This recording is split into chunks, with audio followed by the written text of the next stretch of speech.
regions of Serbia, whose parliament calls for a referendum on the issue. It is a national holiday in Iran, Revolution Day today. The president of the country, Ali Akbar Rafsanjani, talked about the victory of Islam at the meeting today and said that Iran will soon become a model for all humanity.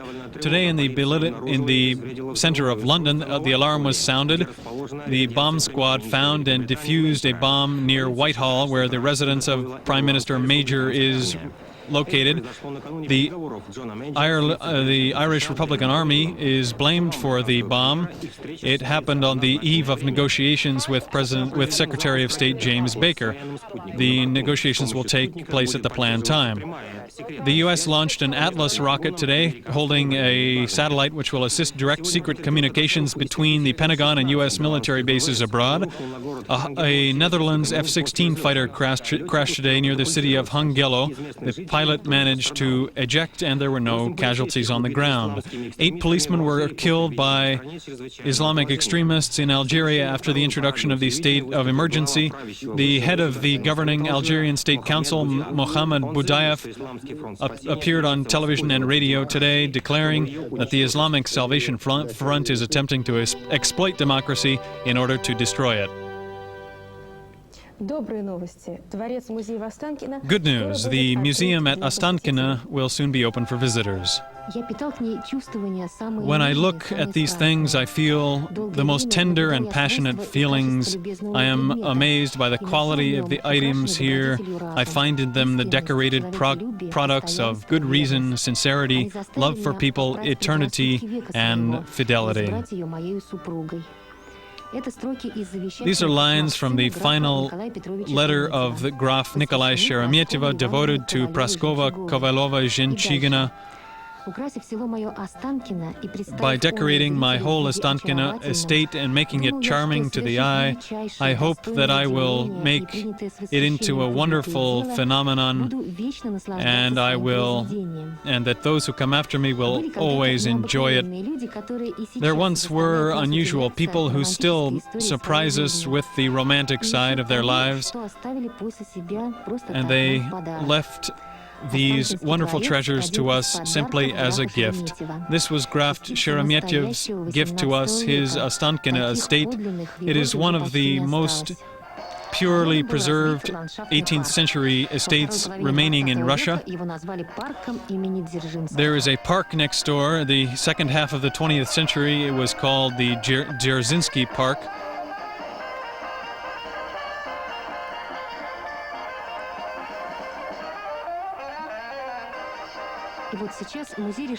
And now the museum has decided to restore here what existed here 200 years ago. We have appealed to the government of Moscow to give the land back to us. It belongs to who knows who now, but not to the museum.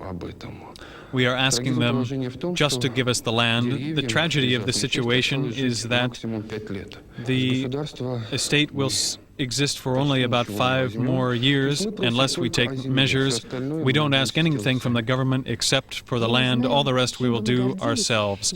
I don't know what we would be proud of if our labor-loving, enlightened, and civilized predecessors had not left us such wonderful things. And I don't know what our posterity will think about us. What will we leave behind? Discussions of sausage prices? And what are we able to do? Nothing more than standing in line? An event like this has never happened here. 1,600 young musicians, artists, and architects from all the corners of Russia and also from Ukraine, Belarus, and Armenia gathered today at the Youth Arts Assembly. It was just like an adults competition. There was a qualified jury, competitions, and prizes for the winners, including diplomas and scholarships. What's your impression from this contest? Well, it's the most positive, happy impression. We have new friends, meeting new people. It's very nice to be here. Is it hard to win first prize? Yes, I'll try. What do you want to be when you grow up? I want to be a composer, a pianist, and an artist. Our children fantasize, they draw holy images, they plan artists' spaces for the 21st century. The young musicians play Mozart, Haydn, Tchaikovsky, and Chopin. They play with ability and inspiration, like 19-year-old Katya Menshikova, the first prize winner.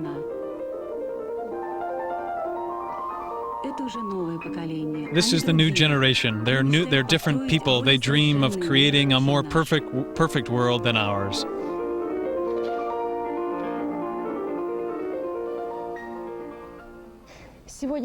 Today in Moscow, a new charitable organization was opened. It's the Elizabeth Foundation.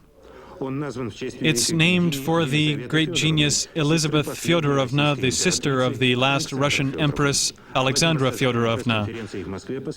We learned of this today at a press conference in Moscow, which the organization is being created by the Moscow Patriarchate's Social Activities Organization. Elizabeth Petrovna died on July 17, 1918, but left behind many charitable activities, hospitals, and facilities for children. The Elizabeth Foundation plans to continue this tradition, giving free hot food and medical supplies for the poor. In order to finance this, they are attracting contributions from Russia's young entrepreneurs and businessmen, whose funds will be used for specific and concrete actions to help people who need them.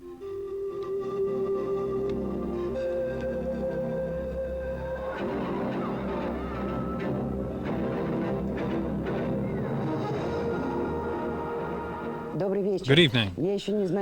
We don't know all of the results of the fourth day of the Olympic Games. Some events are still going on, but I am sure that this fourth day will be our day. The women's biathlon awarded its first gold medal to Anfisa Ristova of Moscow. She won the biathlon in Calgary and the 5-kilometer relay. When she entered the track, Yelena Belova had already finished and led the field. But we know that Ristova has no equals in skiing. The only challenge was shooting. At the first stop, she hit all 5 targets. And without decreasing her speed, Anfisa arrived at the second firing stand. The thick snow apparently disturbed her, and she fired 3 misses. She had to make up 450 meters to win, and she did the impossible, overtaking the second-place skier, Mizerski from Germany, by 17 seconds, and Yelena Belova held on to take the bronze. We have just received information and an interview from Albertville. I don't know what to say. Thanks, same to you. I'm extremely happy. It's a sea of happiness. I'm very happy. I went over to the commentator's booth. Yes, please give my greetings to everyone at home. In the Ice Palace in the center of Albertville today, the pairs championship will be decided. Our skaters Natalie Mishkityonok, Artur Dmitriev, and Yelena Bishke and Denis Petrov of St. Petersburg have a good chance. The competition will begin in several minutes. We will find out the name of the winner tomorrow when we show the competition at 7 p.m. on Channel 1.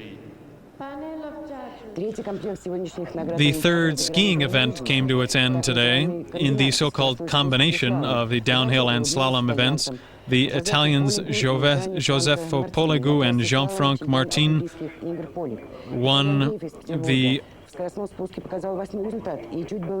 Vitaly Andreev from St. Petersburg came in 8th in the downhill and 24th in the slalom today to take 20th place overall.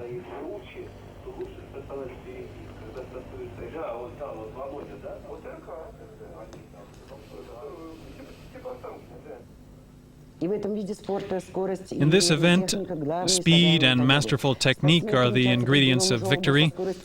The slide travels at more than 120 kilometers an hour, negotiating 15 sharp turns. After 2 women's runs today, the best times were turned in by the 3 Austrian lugists, led by Doris Neuner. Our Natalia Yeroshenko is in 9th. The competition continues tomorrow. The Austrian lugists have the best chance for the medals.